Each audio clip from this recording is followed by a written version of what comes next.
part 2 because my phone is running out of storage. Sorry about that. Okay, so one last little quote.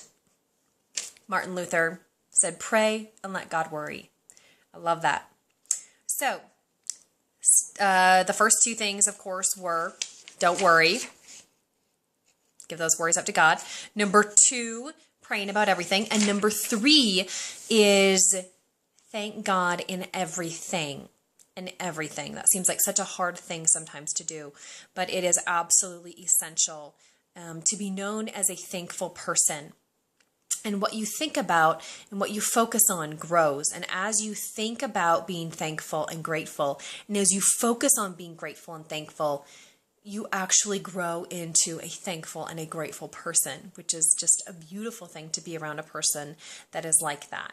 And I'm nowhere near there, but it definitely always a work in progress to stop in those moments when things are maybe getting crazy and just look at the good and look at the things that you can be grateful and thankful for.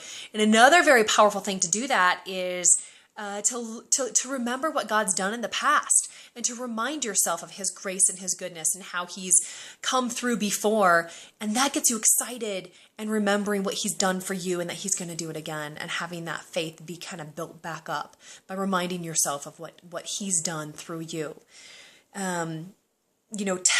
Tell God what you need and thank him for all that he's done. That's Philippians 4:6. And I love this. We're always wondering, what's God's will for me? How do I find out God's will for my life? And here it is, you guys. It's very simple. In 1 Thessalonians 5:18, it says, "Be thankful in all circumstances, for this is God's will for you."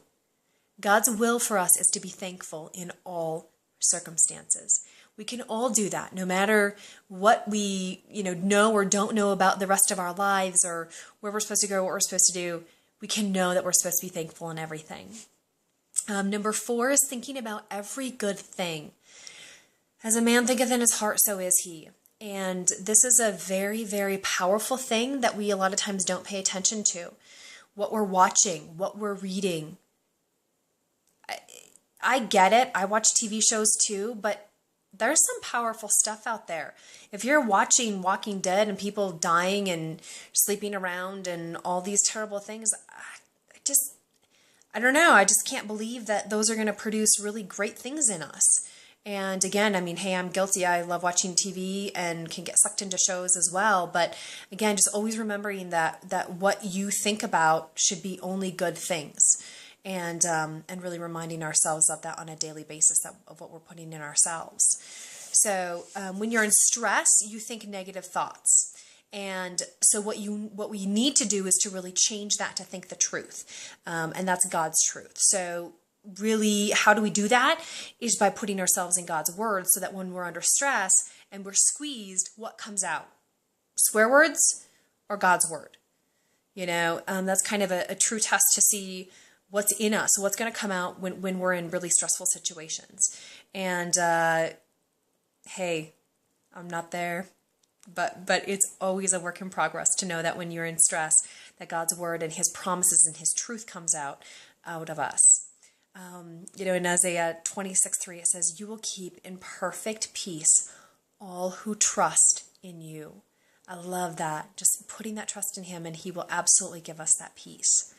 And number 5 is being content in everything.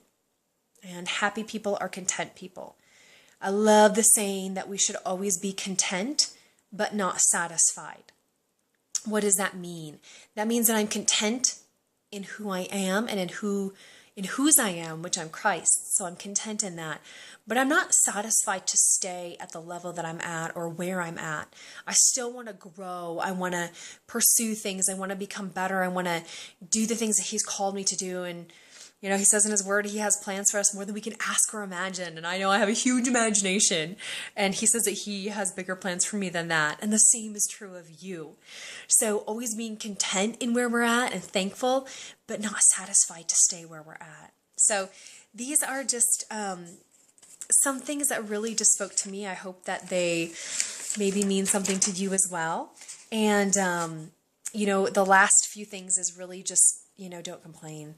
And I know it's very easy to do that, to complain, but a peaceful heart leads to a healthy body.